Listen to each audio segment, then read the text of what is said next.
လက်ထက်မင်္ဂလာပထမဆုံးရက်မှာပဲချမ်းသာတဲ့လူငယ်သခင်ကသူ့ဇနီးကိုအခုမှစပြီးသူနဲ့အကွာဝေးထားဖို့တောင်းဆိုတယ်ဒါပေမဲ့နောက်တစ်စက္ကန့်မှာသူ့ဇနီးကကားတကားကိုလက်ဗလာနဲ့ဆွဲဖြစ်ပစ်လိုက်တဲ့ယောက်ျားကမယုံနိုင်စွာကားပြင်ကနေဆင်းလာပြီးသူ့ဇနီးဒီလောက်အားကောင်းနေမယ်လို့ဘယ်တော့မှမထင်ခဲ့ဘူးဇနီးကသူ့ကိုစီးနှင်းချမှတ်လိုက်တယ်ည10နာရီမတိုင်ခင်အိမ်ပြန်ရောက်ရမယ်ဘယ်သွားဘာလို့သူမကိုအစီရင်ခံရမယ်ယောက်ျားမတုံ့ပြန်သေးခင်ဇနီးလှည့်ထွက်သွားခဲ့တယ်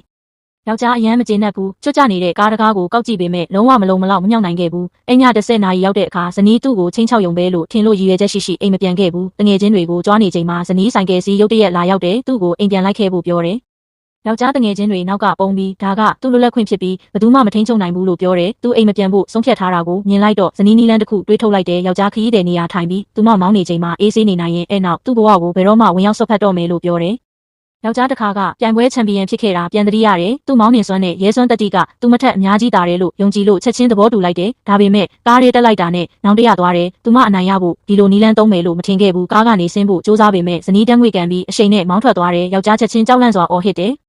ကားပို့ပြီးအချိန်မြန်လာတော့နောက်ဆုံးသူအိမ်ပြန်သွားမယ်အခုမှစပြီးသူမကိုနာခံမယ်လို့သတိပေးလိုက်တယ်အဲ့ချိန်မှဇနီးဘရိတ်ကန်လိုက်တယ်ကားကိုမြေအောက်ကားကိုတောင်စီပြန်မောင်းရောက်တဲ့အခါယောက်ျားကသူမအတွက်အားအသင့်စရာတစ်ခုပြင်ဆင်ထားကြောင်းပြောပြီးအဲ့နေရာမှာစောင့်နေဖို့ပြောတယ်သူတယောက်တည်းလုံခြုံရေးအဖွဲ့ဝင်တွေအပြည့်ရှိတဲ့အခန်းတစ်ခန်းစီသွားတယ်သူငှားထားတဲ့လုံခြုံရေးအဖွဲ့ဝင်တွေကိုနောက်ပိုင်းဇနီးကိုခက်ခက်ခဲခဲဆက်ဆံဟန်ဆောင်ခိုင်းပြီးသူပေါ်လာပြီးကဲတင်ပေးမယ်လို့ပြောတယ်သူမရှိမှဂုံတိတ်ခါပြန်ရချင်တာဒါပေမဲ့မမျော်လင့်ပဲဇနီးရဲ့ရန်သူတွေလည်းသူမကိုလာရှာနေကြတယ်ချက်ချင်းလူအုပ်ကြီးနဲ့ဝိုင်းရံခံရတယ်မကြခင်လုံခြုံရေးအဖွဲ့ဝင်စီကဖုန်းခေါ်လာပြီးဇနီးအနေနဲ့ကြားရောက်နေကြောင်းပြောတယ်။သူချက်ချင်းတုတ်တစ်ချောင်းကောက်ကင်ပြီးကဲဖို့ပြေးသွားတယ်။သူမအတွက်တိုက်ခိုက်မှုတစ်ခုကိုကာကွယ်ပေးတယ်။ဇနီးကသူကိုယ်တိုင်ကင်တွယ်နိုင်ကြောင်းပြောပြီးအမြန်ထွက်သွားဖို့ပြောတယ်။ဒါပေမဲ့သူကသူတို့လက်ထပ်ပြီးသားဖြစ်လို့သူမသူ့မိသားစုဖြစ်နေပြီးသူ့မိသားစုကိုဘယ်သူမှနှိပ်စက်ခွင့်မပေးဘူးလို့ပြောတယ်။ဒါကအမျိုးသမီးသူ့ကိုအမြင်ပြောင်းသွားစေခဲ့တယ်ရန်သူအများကြီးရှိနေလို့ယောက်ျားမနေပဲဇနီးကိုခေါ်ပြီးပထမထွက်ပြေးကြတယ်လက်လေကားစီပြေးရောက်ပြီးအောက်ဆင်းလွတ်မြောက်ဖို့စူးစမ်းကြတယ်ဒါပေမဲ့လက်လေကားတကားပွင့်လိုက်တာနဲ့မျိုးသမီးရဲ့ရန်သူအုပ်စုတစုအတွင်ရက်နေတဲ့မျိုးသမီးချက်ချင်းယောက်ျားကိုနောက်ကိုတွန်းပြီးတယောက်တည်းလက်လေကားထဲဝင်သွားတယ်